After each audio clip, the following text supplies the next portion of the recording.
On behalf of CME Outfitters, I would like to welcome you to today's educational activity titled Adult Considerations in Spinal Muscular Atrophy, Building Clinician and Patient Medical Teams.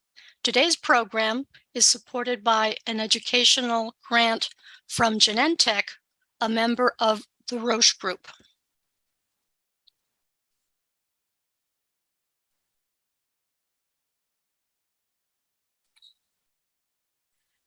And brought to you by CME Outfitters, an award-winning accredited provider of continuing education for clinicians worldwide.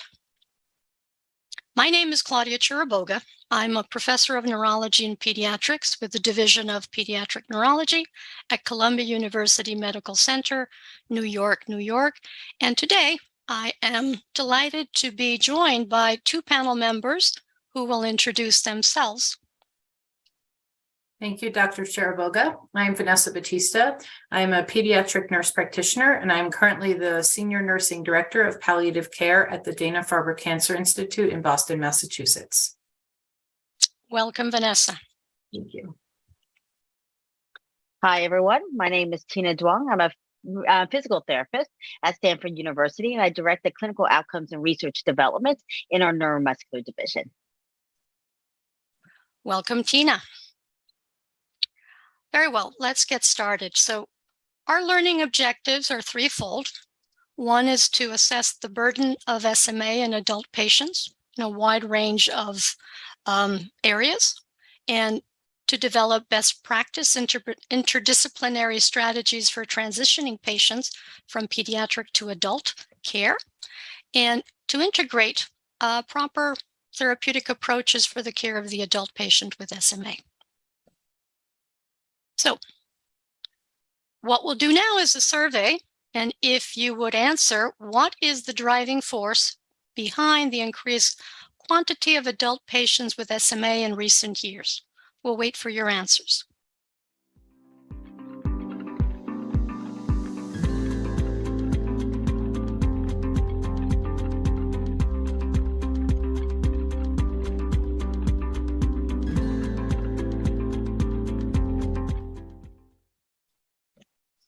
Okay, most of you answered the advent of disease-modifying therapies, which I think is a really good response. So moving forward, Tina, why don't you share with us some of the background of SMA and its phenotypes? Great. Thank you so much, Dr. Chiriboga. So I will give you the basic natural history of this SMA phenotypes, which is changing and dynamic. And so historically speaking, we classified SMA from non-sitters, sitters, and walkers functionally. And based on the genotype and the presentation, we describe patients as type 1, 2, 3, or 4. As you can see here, 60% of patients are typically type 1 individuals who are non-sitters, or the presentation was presented at birth. So what that means is they were never able to sit up independently, hold their head up, or move really their limbs against gravity. And so they usually have respiratory failure that results in mortality around the age of 2. Those who are considered classification of SMA type 2, which is 20 to 30% of the population, they don't independently walk, but they're able to attain sitting, and usually have a survival rate of around 25 years of age. Those who are typically described as SMA type 3, which is 10 to 20% of the population, means that they attain ambulation, and so they don't they may have some delayed motor milestones, but attain the ability to walk. However, there's a variability in the timing of when they lose that ambulation.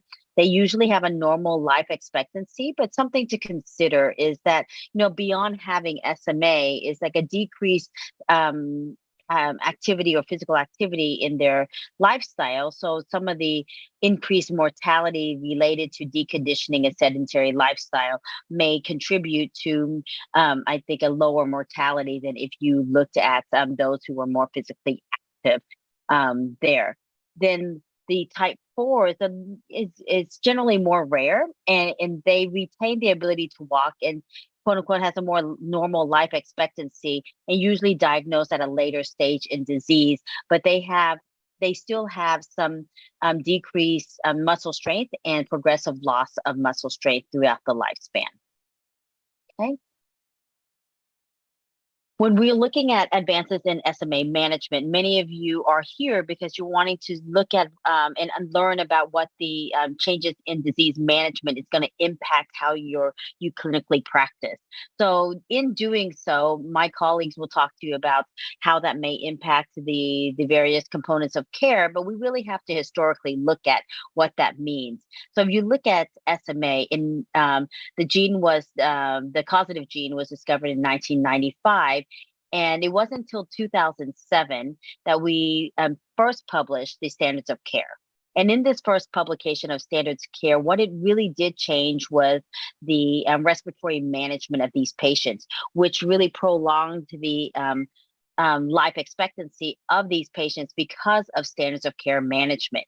Then, as you can see, in 2016, it was a pivotal moment in December that I don't think any of us would ever forget, was when nusinersen, the first disease-modifying treatment, was approved.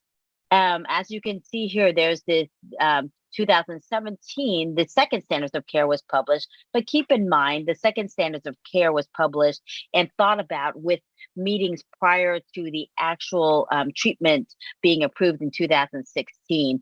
So many of the standards of care that was suggested then was based on clinical expertise that was really based on a normative population that wasn't based on disease modifying treatment. As you can guess, we anticipate an updated standards of care, but in the moment, we're in this dynamic process of understanding what the impact of disease modifying treatment. And then, as you can see, in 2019 and through 2020, we have the approval of gene therapy in 2019 and risdiplam in 2020. When we're looking at adult care, the most prevalent and disease-modifying treatment for our patients would be the approval of nusinersen and risdiplam. Okay. One of the things when we look at adult challenges is that the studies and the clinical trials that have medical impact and that we're looking at interpretation and access to treatment has a lot to do with the clinical trials. And many of the clinical trials are related to pediatric studies and pediatric related outcomes. However, numerous studies have been published since then worldwide, indicating that for adults with chronic SMA, there are other organ systems that may be impacted, and that includes bulbar weakness, including speech, swallowing, nutritional status, and the ability to communicate. This implies and is impacted on quality of life. Other gross motor and fine motor activities that we're seeing is not typical to some of the Hammersmith scales that you may see are associated with the ability to move more distal movements, such as head movements or fine motor movements that may not be seen in some of the typical scales in SMA of the Hammersmith or the RULM. And so as we're learning and seeing how this is impacted, we're realizing that some of these scales have gaps that we need to measure outside of the clinical trials. Beyond the motor assessments, we're really also looking at pain and fatigue that is not really well differentiated or characterized for these patients. We have fatigue that may be cognitively reported, but also physiological fatigue that's associated with muscle-related fatigue that we're not able to quantify. So those are some of the things that have shown to possibly be improved in patients who have disease-modifying treatments that we're not seeing, that's not being seen in the typical outcome motor scales in the clinical trials. Beyond that, we know that patients with longer duration of disease also are impacted by respiratory weakness, and that includes impaired or decreased fatigue, impaired cognition, sleep disturbances, and lung infections.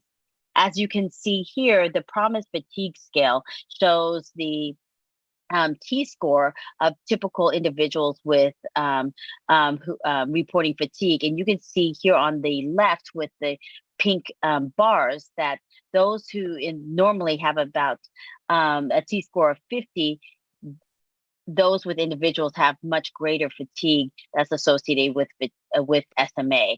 And that's something that we're not, that should be addressed in the clinic, and it has a great impact for our patients, because even though there may be not functional clinically related measures that are changing, but the endurance aspect of some of these disease modifying treatments are impactful. When we ask patients about patient-reported outcomes that are impacted by the symptoms of adult SMA, some of the quality of life assessments, as you can imagine, were related to the motor outcomes, related to their ability to walk, the ability to do activities of daily living, for example. However, some of the impacts that I think are gaps in our ability to measure are fatigue and distal hand motions that are associated more so with adult chronic disease. And so that includes also pain, gastrointestinal issues, and disturbances in sleep. And so those are some of the things that have increased prevalence.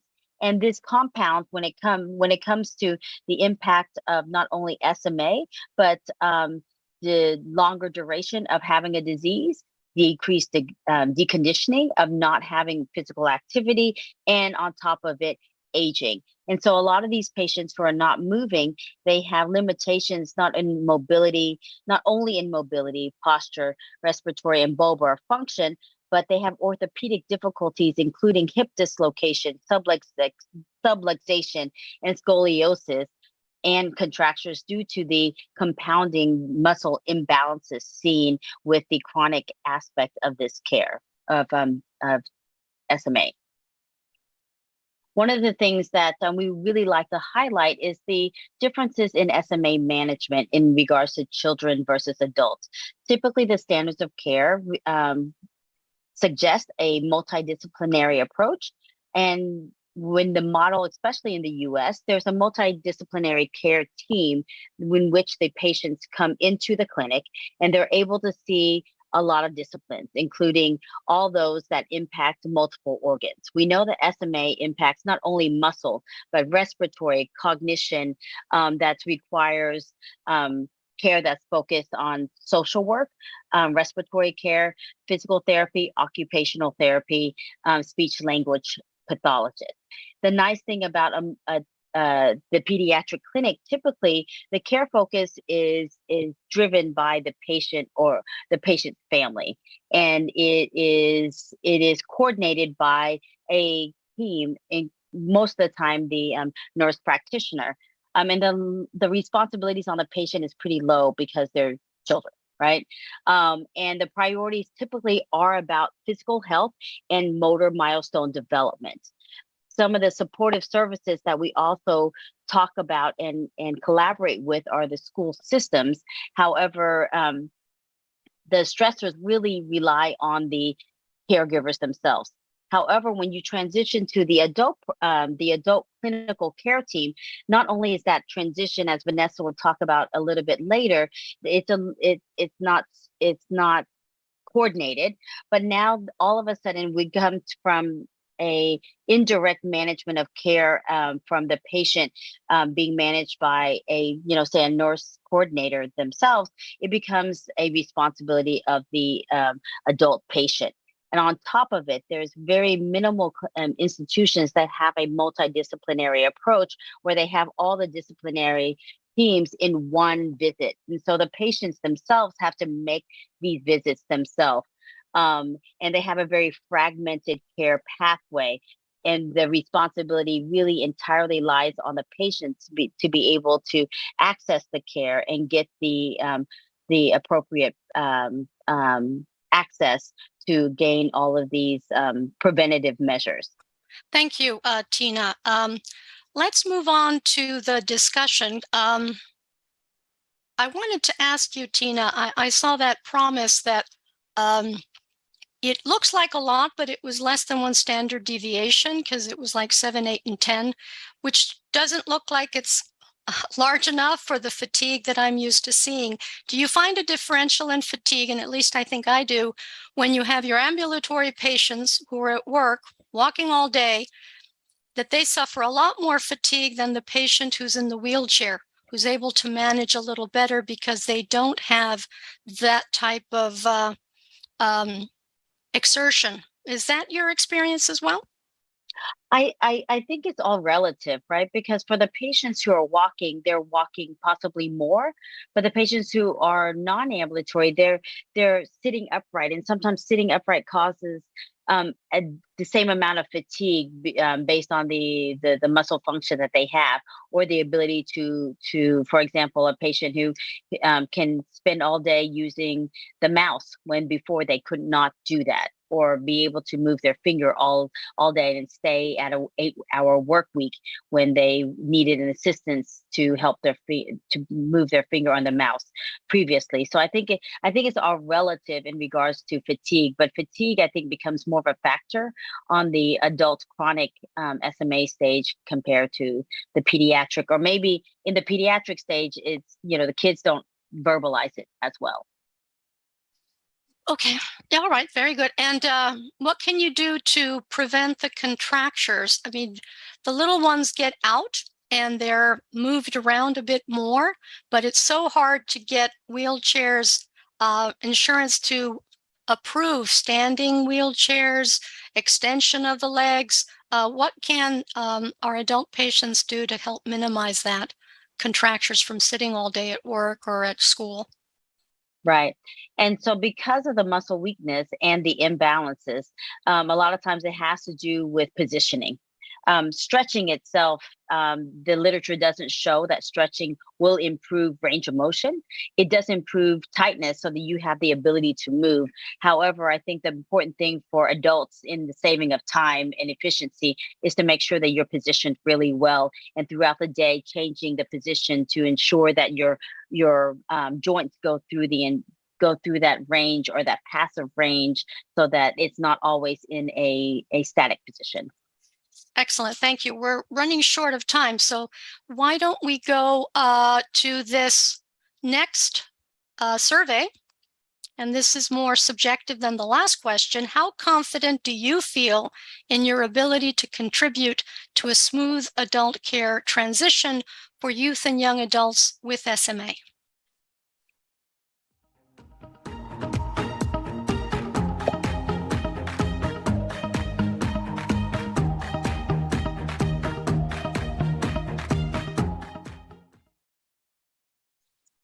Okay. Well, nobody's suffering from hubris. So hopefully with time, everybody will feel a little better. But I think maybe we'll have a better idea once we hear from Vanessa about what's the best approach to maneuver this transition. Vanessa. Thank you, Dr. Charaboga. So I would just want to share with you, to start, some of the experiences that patients have shared with us about their process of care transition. So these are direct quotes on the slide here. You can read some of them, and I'll just share a couple of them with you. So one person said in our survey, going from a children's hospital where they explain everything in great detail to the adult healthcare environment where they expect you to know the majority of things, you pretty much had to be on the ball all of the time. And someone else said, I've encountered countless barriers transitioning to adult care, like getting insurance to approve therapy for me. At the time when I was diagnosed, my mom was my advocate. She was very strict, very firm, and she did what she could. My care team helped to educate her. As I became an adult, I had to take over the advocating role in my own life. So this just gives us a glimpse into what the experience is as we prepare for a transition with the individuals and families that we work with. So I want to talk now a little bit about some of the specific gaps and barriers that we experience as part of the transition process. And it's important to be mindful of the fact that the gaps and the barriers, or some of the challenges, exist for both the patient or the individual living with SMA and their family, as well as for clinicians. So patients need have specific needs during care transition. And there's a lot of anxiety with this process. There's anxiety regarding the transition over from pediatric care to adult care. And it's very normal to experience this kind of anxiety. For many of these families, they've been cared for in one place for a very long time, right? We've gotten to know them quite well as their care team. And suddenly they're switching over to a new team of people that they don't know yet. If you're a family watching this now, you may be familiar with that, where you're experiencing this, where suddenly it feels like this huge shift. There's anxiety around that. There's maybe fear that your expertise won't be valued as the family becomes the expert, we very well know. And perhaps suddenly with a shift, they may not know you and know as much about how much information you have. And that there may be some relinquishing of responsibility there. And as a parent, that can be very anxiety provoking when you've been doing this for many years. Another challenge can be inadequate planning. There may be someone may be unfamiliar with the responsibilities that come with transition. We often say that transition is not one point in time. Transition is a process that should take place over a period of time. And so there needs to be a lot of planning that comes with that. And sometimes there's not really a process if there aren't the people to do it. As Dr. Tuong just mentioned before, that usually there's a point person on the team, but there really is a whole process involved. There also may be more of a focus on psychosocial engagement when you're younger than there is in medical care. And suddenly when you transition into becoming an adult, as we just heard in that last quote, you are expected to be your own advocate, to know your own information. And when we are going through this process of transition, that's one of the ways to assess readiness, is to make sure that someone can answer all of those questions. Do you know who your insurance provider is? Do you know the medications you're taking? Do you know who to contact for an emergency, things like that. So there really needs to be some readiness there. There may also be difficulties with the system, limited clinician availability. It's harder to find adult providers. And now, fortunately, there are more and more people living with SMA into adulthood, but we haven't necessarily always been prepared for that, because these treatments are new and people are living longer, and which is an awesome thing. But we need more and more clinicians trained to be able to care for this population. So there may be difficulties in finding a provider who can provide this care and also services to meet the needs of patients. There may also be a lack of medical record transfer, so it can be difficult sometimes to get all of the records and all of the information transferred over. There may also be insurance coverage gaps as there's a transition from pediatric to adult care. And you want to also make sure that the adult providers take the same insurance, that that their insurance will carry over for adult care as well. There may also be transportation limitations. I can think of a time when we had a patient who literally their accessible van would not fit into the entrance to the adult hospital, and it always fit into the entrance in the pediatric hospital. So just things to think about, these little logistics of how will this happen. Some of the barriers for clinicians are communication or consultation gaps between the pediatric healthcare providers and the new team, just having an opportunity to do that. And between the adult specialists, as Dr. Tuong also mentioned, for pediatrics, it's often all in one place, but in the adult world, the care may not be happening all together. For example, physical therapy, occupational therapy, all of your specialists, nutrition may not all be at one clinic appointment. So the communication can be fragmented more so in the adult world. There may also be training limitations, lack of knowledge on adult care for people with SMA, because the guidelines have always been based on pediatric care, or more so based on pediatric care. There may be support gaps for a family when there's unfamiliarity with care needs or local support services for young adults. There may also be a lack of mental health resources that may be important during this time, especially if there's anxiety around this transition. There may be administrative constraints, insurance, which I talked a little bit about, the insurance coverage gaps, the lack of time and reimbursement, and lack of electronic health record that can carry the records over from the pediatric provider to the adult provider, as well as a lack of patient engagement. When a family is feeling anxious, they may not be as engaged or as willing to meet with the adult team. And so there is, lots of support that's needed around this process, and it involves being very proactive and navigating the system and helping guide families through that. So let's talk now a little bit about some of the strategies for improving the transition and care transition. So the responsibilities lie both with the individual living with SMA and their family, as well as with the team. But I want to talk a little bit about what the responsibilities are for the patient. So first, there is a need to develop and apply new coping skills to increase a sense of autonomy and self-agency. Again, that was mentioned, that piece about being an advocate for oneself, to renegotiate relationships with adults. And this can be a really big shift in pediatrics. The parents are often in the room, or the guardians, for every single visit. They have a very active role. And suddenly, if you transition over to the adult world, it may not be the same expectation. You also need to meet the demands of increasingly mature roles. And again, be your own advocate and be responsible for your own material. And then take responsibility for medical tasks as well. Along with these responsibilities for the patient and the family are the responsibilities of the care team, which are really great responsibilities and something that needs to be taken very seriously. There needs to be a proactive multidisciplinary collaboration, starting with planning transition. And there are guidelines around this, but some say as young as 12 years of age. We usually start around 15 or 16. We want to ensure care continuity and use digital tools. There are some things that are being developed now as well. There are resources available for families, but things like telehealth apps that may be very helpful to keep track of things. We also want to think about helping families foster autonomy, teaching self-advocacy, providing mobility or communication aids, more independence in home exercises, as Dr. Twang also talked about, planning for insurance coverage. So lots of different things to be mindful of.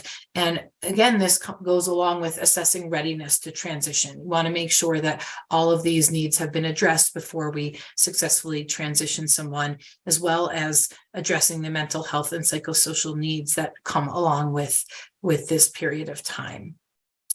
So I think that's all, and we can move on to some discussion here, Dr. Charaboga. Thank you. Okay.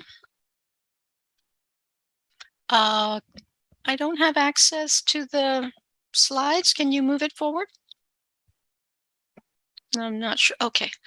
So Vanessa, you've brought up some very wonderful points. And in an ideal world, all of those things would take place. But in many areas, there's not that kind of support for the transition. And some of the areas of concern are that there really isn't a designated SMA champion in the adult world. It has to start to be developed because there's more and more pediatric patients who will transition and become adults because they are surviving and they are stronger and active members of society.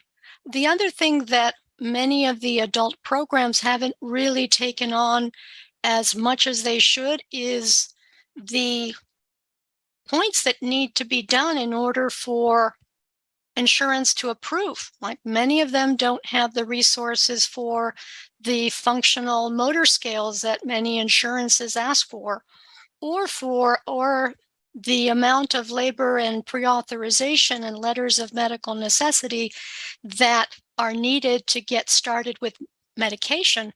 What kind of suggestions do you have that would help improve this type of issue that happens with transition? Yes, so that's an excellent question. You brought up some really important points that, first of all, there is the challenge of not having the same resources available to everyone. And I think this is sort of a bigger problem that unfortunately we can't fix instantly, where some institutions or some medical centers just have a more robust team and offer more services and allow families to have a smoother transition. And of course, everybody deserves the same amount of support, but we know that the reality is there are places where there are more resources than there are in others. I think it's very helpful to try and identify a point person. On many teams, it is a social worker who helps with this. It is often a nurse or a nurse practitioner, as Dr. Duong also mentioned. Sometimes, obviously, the physician or neurologist may also be involved with some of those letters. But if there's a coordinator in clinic or who may be a nurse or a social worker, it's helpful to have one person who really takes the lead on this and develops a process. So that every time they're not repeating this for each family individually, that there is a smooth process. I think one thing that I've also found to be very helpful is having an identified point person to work with on the adult team. And again, this can vary from location, but in places where there are large centers, you may know the adult team very well, and the majority of the patients may go to that one center. And so I know, we've had experiences where I've worked where we have made it a point to reach out to the team there. And for example, our social worker would connect with their social worker. Our nurse or myself as the nurse practitioner would connect with the nurse or nurse practitioner there to ensure a smooth process. But the things like insurance will always be a challenge. Writing the letters of medical necessity, all of those things remain a challenge. I think the thing we can do is anticipate the challenge and try and be prepared for it. So if we know they're going to be needing certain letters, we prepare them in advance. We prepare a whole packet. We ask the adult team, what is it that you will need, so that for every patient we transition over, we can get everything together. Have they discussed goals of care, advanced care planning, things like that. We want to send everything with them. Excellent. Thank you so much. We have a few questions. There's one on efficacy that I'll address during my piece. But there's something about if the patient stays on the parent's insurance to age 26, do you wait for transition? And they're separate issues. The insurance will be there, but you do need to transition because many places will not continue to see patients who are outside of the pediatric age range. That can be 18 or it can be 22, some a little bit more, but at some point they will need to transition. And the multidisciplinary clinics typically do not want, the pediatric ones do not want to necessarily continue seeing patients that are adults, would like to transition them. Sometimes they have no choice if there's no one on the receiving end, but in some places you cannot continue to see them past a certain age, or pediatric hospitals don't have adult capacity. So it's best that they transition. And even if you do keep a patient, that patient will, if they have an issue, will need to be admitted to the adult hospital, not to a pediatric hospital. Right. I think one of the questions too is in regards to transitional care is that when we look at it longitudinally, we're comparing these motor outcome measures that payers are requesting, such as the Hammersmith or the Rome scale. And how do you get that information from a pediatric clinic to the adult clinic, being that in the US system and or medical information system, that varies depending on who your payer is or where you go, right? And I think some of the things that you said, Dr. Batista, is about in regards to the transition is the anxiety that we can't emphasize enough from the adult perspective, is the expectations, management of expectation in regards to access and maintenance of care. Because of the clinical trials being in pediatrics, payer sources may change on their viewpoints of when they could continue payment or continue treatment or start treatment. So I think what I'm hearing from a lot of our adult patients is they have incredible amounts of anxiety based on coming to see someone like myself doing these physical therapy outcome assessments that may not necessarily be relevant to what they're able to do, but that's what's required by the payer authorities. And so I would really highly advocate for those who are on the line is that even though there are clinical outcome assessments that are typically used in the clinical trials, as clinicians, we know there are other outcome measures that may be more applicable to our individual patients, and highly encourage that you continue to use your clinical expertise to utilize these assessments so that we could document changes that's outside of what's seen in the clinical trials. That is a good point, Tina. Especially for the type 2s where MFM and Rollin probably are better than the Hammersmith in terms of identifying changes, but also as clinicians documenting things that are not easy to assess with these instruments, and just reporting everything that the patient is discussing. And sometimes it has to do with infections or breathing or coughing, articulation, support of the back, and ability to type and do other things that are important for activities of daily living.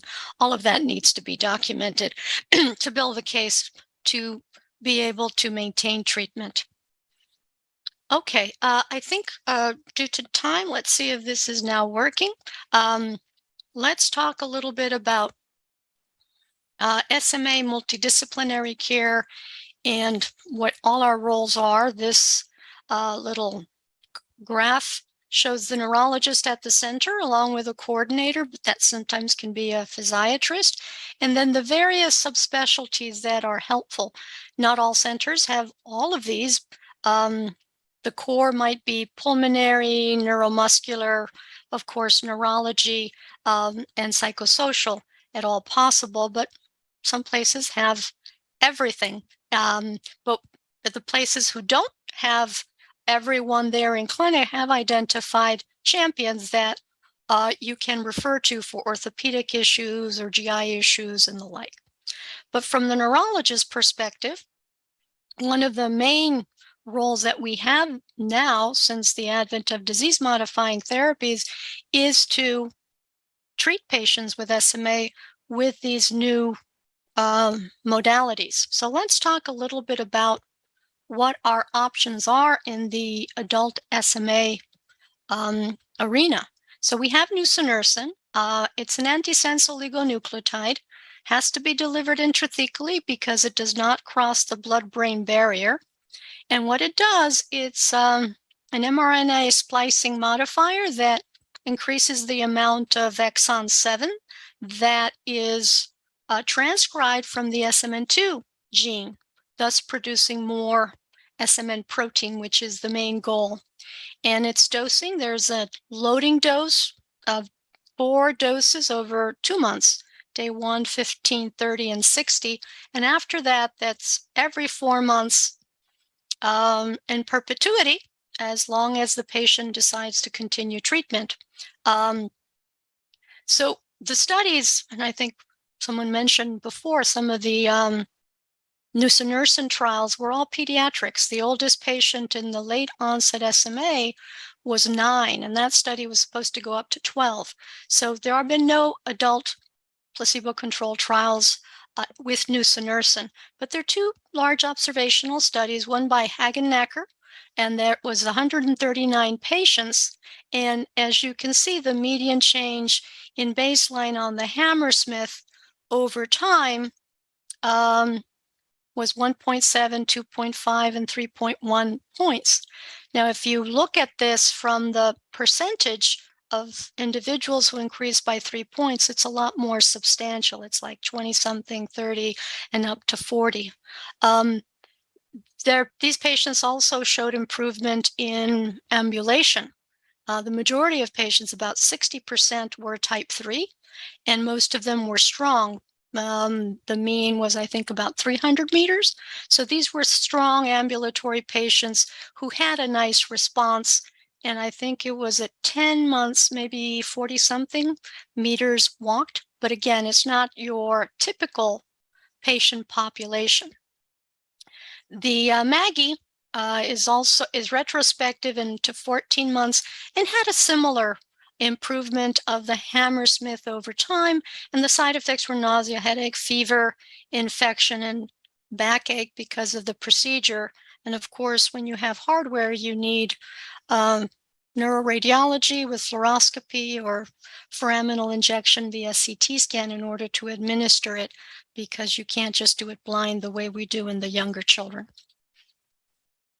The next medication that's available is risdiplam, and it's a small molecule given orally once a day, and it also targets mRNA. It is also a splicing modifier, similar to nusinersen, though it acts in a slightly different region on exon and intron instead of just intron 7. It can be given via G-tube or orally, and it's weight-based. And there is a placebo-controlled pivotal trial called Sunfish. And it was two-part. The first part was dose finding, and the second part, which had 180 patients and included patients from age 2 to 25 years of age, found as the main outcome being the MFM 32, that over time, there was a significant increase in the MFM at 12 months. And that's when the placebo ended and everybody started to be on the medication. But over time, someone had asked, are there 2-year data on risdiplam? And here you can see that the response is sustained. And the response was seen also on the upper limb module. And the Hammersmith didn't have a response at 12 months, but by 24 months, they were starting to see improvement as well. The Jewelfish study, which is listed below, is more real world. These are patients that are much more heterogeneous, much wider age, and have more chronic disease. Most of them have scoliosis. About a third of them have severe scoliosis and contractures. And in this group, as you'd expect, there was stability. They were able to maintain their function. And the most common adverse effects are fever, diarrhea, rash, oral ulcers, arthralgias, UTI. And as you know, there is a theoretical risk that it might compromise male fertility. And so there's a warning with regards to that. So the question is, what are the treatment expectations? And just to review very briefly, this is taken from Kathy Soboda's 2005 paper showing the decline in the MUNI, which are the motor unit number estimation, that reflects motor neuron pools. And you can see that there's a rapid decline shortly after presentation, much more severe in the type 1, less severe the slope in the type 2, and a bit more shallow with the type 3, and then a period of a pseudo plateau where it declines, but it's much more gradual over time. And that is reflective of the motor function that we see over time. So treatment response is much better when you treat early in the disease, like at the beginning when you have that acute phase where you've just started to lose function and there are motor neurons that can be recovered but haven't been lost completely. If you treat very late with chronic changes in advanced SMA, then you're not only going to have a much more limited pool of motor neurons that have been totally that are able to be recovered, but you'll also have contractures and other changes that will limit any response that you have. So it's the expectation of some improvement if you're younger or earlier in your disease course. And obviously, stability would be a very good response for those who have more advanced chronic disease.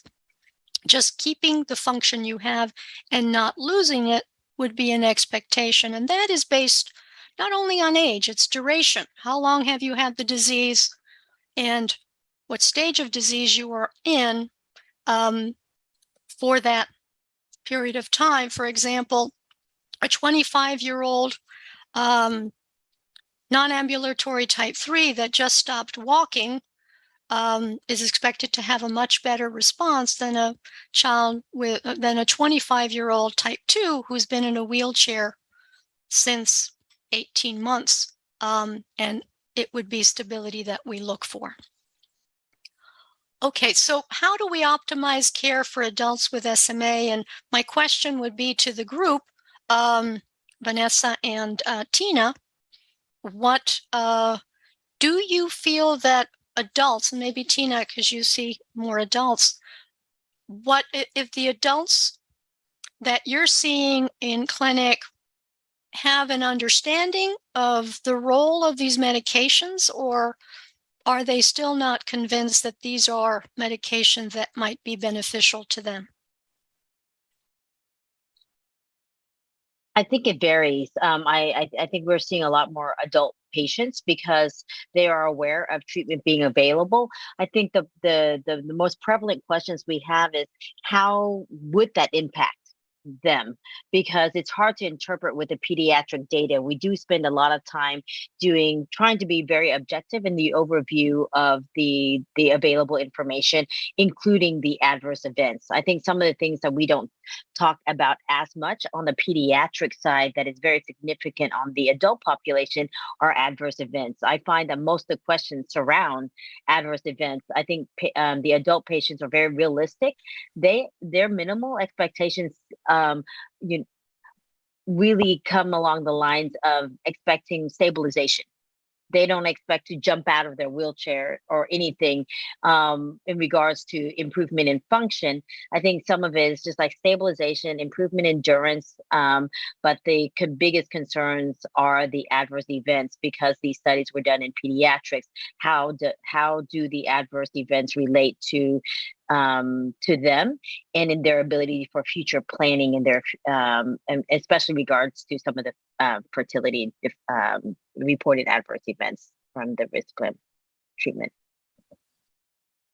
Okay. Vanessa, do you have anything that you'd like to add? I think I just really would add that, again, along with what we were talking about earlier, that this is really a process and that all of the pieces need to be considered. So I appreciate the comments that Dr. Duong has made about the different measures that are needed. And I think it really brings up the point that part of the responsibility is on the patient and the family that we've talked about, and part of it is on us as healthcare providers. And I also think there's a need for us to work on changing this in the system and how we do this systematically, because this is not something that's going to go away, right? There is going to be more and more and more of a need for this to successfully transition patients into adult care, which is a really great problem to have. But we need to make this easier so that every single time we do this, we're not reinventing the wheel, so to speak, or struggling for this to be difficult to try and get the measures that are needed to help families feel ready. So I think it really is a process that involves a lot of people and a lot of different systems, and really needs a process that's well established for this to work well over time. One of the issues that I find problematic is that, in distinction to in the pediatric world, where the educational system assists with the therapies, once our patients either start college or go into the workforce, the time or ability to have physical therapy on a regular basis is much more limited. And are there any strategies that either of you have that could be helpful in that regard to improve? Because again, these are individuals who are sitting all time, most of the time, and that are not so light that they can just move. They need help for mobilization. So lying down and sitting up is sometimes not that easy to come by. So they tend to spend a lot of time sitting to minimize some of the contractures and the issues that we were talking about earlier. Yeah, I honestly think that part of it is that, it's a paradigm shift from this thought of we're just trying to decrease progression or maintenance to we may improve, right? But none of us jump out of bed and become athletes. And so it has to be a slow process and an individualized exercise program that has to be initiated. I think part of it is like some of the patients don't know what's safe, because the the information out there is pretty sparse and variable. And so one is that fear of implementing a physical activity or physical therapy program and how to do that in regards to access to physical therapy and what are the other alternative mechanisms to do that if you don't have physical therapy all the time. How can you have a home exercise program with a physical trainer or other people who can help assist when you can't do some of these programs independently, right? But the other piece is kind of the individualized part of it, is that they have to be in contact with someone that can guide them through the process. For one, it has to be safe. We really have to view exercise as a dosing mechanism. How do we dose exercise for patients to feel, one, safe, and what is the appropriate dose for each patient from an individual perspective? It's the same dose is not applicable across non-sitters, sitters, and walkers. And so how do we make this to where it's relevant to them? And the idea is not for exercise. It's really to maintain a active lifestyle throughout their lifespan. And so that has to be in combination with adaptive or assistive technology so that patients can do things that makes them happy and brings them joy. Agreed. Another aspect that sometimes not realized how much it affects motor function is that with decreased mobility and equal consumption of calories, there is a tendency for our patients to gain weight. And that actually causes a lot of problems with regards to their mobility. And even though they might have improvement in muscles, they might not be able to perceive it. So it's important to keep that in mind and to know that the percentile weights are all different with SMA, and that you should be in the 10th percentile, and that 50th percentile means if you're a type 2 that you may have excess fat, that it would be worthwhile trying to limit intake and increase exercise the way Tina was mentioning, because that is very important and not easy to do, and not a lot of resources out there for patients to follow. But when they're able, it makes a big difference. And I've seen improvement during COVID.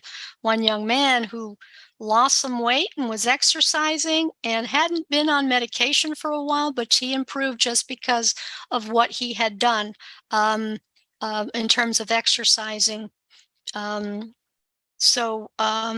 Anything else that either of you would like to? Okay. So, I'm sorry, anybody? No, I was about to say that I think the psychosocial aspect of care in regards to initiation of this paradigm shift in physical activity, or even management of care expectations in regards to start of a disease modifying treatment cannot be more understated, right? I think that's something that in general we could help our patients quite a bit to decrease the anxiety related to initiating or maintaining disease modifying treatment by addressing the psychosocial aspects of it, that I think, the adult population is a little bit more unique than the pediatric population. I see that verbalized, at least from the adults that I've seen about care.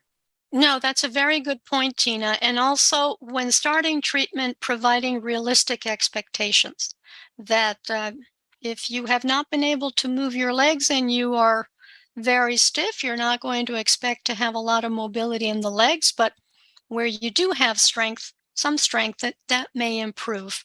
And having that discussion about some improvement and stability is always good, because it means that there's a lack of progression that invariably happens with this disease. So let's see about the SMART goals: specific, measurable, attainable, relevant, and timely. And I think this is to you, what you were talking about, Tina, the stepwise care transition, and what Vanessa was talking about, the physical, the financial, psychosocial needs of youth and young adults. We start that in pediatrics when we start discussing about college, because that's when a lot of these issues come up. And then to ensure that they connect with an interdisciplinary healthcare professional to provide the individualized care that is important for adults with SMA, and to use and leverage the social services and the community advocacy groups to address the psychosocial needs that you were talking about, that our patients do run into. And oftentimes it's starting college because they're going from a known to an unknown, or for those who are in college, the transition to adulthood and independent living and having a job. All of those are very anxiety provoking. So to ask a question, you can select the Ask Question tab, and we have a few questions. So let me go. Let's say we have a few. Many patients with SMA struggle with isolation and depression. Any recommendations for management? I would say, if it's okay to chime in here, I would say Of course. the recommendation would be to make sure that you get appropriate psychiatric or psychologic care for that. There is a distinct difference between anxiety and depression that's sort of inherent with living with a chronic illness, and then there is actually anxiety and depression that needs to be diagnosed and treated. And I think it's something that we often feel like people know how to prescribe one medication for depression or anxiety, and so we do it among all the other things we do. But we really deserve for people to have a full psychiatric evaluation and to be managed appropriately. Anxiety and depression is just as severe of or not even severe, but something that should be taken as seriously as any other part of medical treatment and one's condition. So I know it is hard to get mental health services, and there's often a long wait list, but I would always advocate for getting actual psychiatric care and an evaluation. Absolutely. And we do surveillance for that, and we make referrals. My experience is anxiety is more of a problem with our SMA patients than is depression, though we do have a handful of patients with depression, and psychological therapy as well as psychiatric is important as well. I'm not sure I understand, but maybe you can assess limits of physical therapy. Does that impair patients? Not sure I understand what's being. I think it's more, I don't know, I'm going to interpret it as Right. combination, using physical therapy in combination to disease modifying treatment. There aren't any studies that say disease modifying treatment in addition to physical therapy or exercise improves functional status, decrease the progression rate at all. But if we look at kind of a more physiological common sense approach, is that if you utilize your muscles, you're more likely to keep them active and healthy, right? And so I think one of the things with chronic SMA is that patients don't know how to activate their muscles. We take it for granted that we remember how to do a bicep curl, to bring food to our mouth, or our hands to our head. But if you haven't done that for 30 years, how do your muscles remember to do that? And so when I say a paradigm shift in regards to the physical therapy or rehabilitation approach, is that patients almost have to take the onus on themselves to educate their therapy provider that now there is a paradigm shift in which we don't look at maintenance. We're looking at the possibility of improvement, but I need you to help me in the neuromuscular education realm so my muscles know how to activate in the sequence it needs to be able to perform some of these activities of daily living. Similar to what you would see whenever a rehab therapist is approaching a patient who has had a stroke. Thank right? you. And so Let's move to one of the questions because we're almost out of time. So I'll just answer quickly. The PCP, different approach to treat comorbidities. There really is none. With SMA, just to know that there might be dysautonomia that might cause some variability in your blood pressures, and that you need to be mindful if the patient is on risdiplam, of medications that are mate substrates, because that can interfere with their ability to have the right level. And then the question how to choose between these two medications. And the last 20 seconds is there really is no head-to-head comparison in terms of efficacy. What we do know is that it's a conversation to be had about side effects, the ability to access, and patient preference. Oftentimes for me, it'll be if there are respiratory issues. Sometimes it's a little easier with risdiplam because it has a better distribution. But with that, we are going to have to end our session, and I apologize for not getting to all of the questions. I wish to thank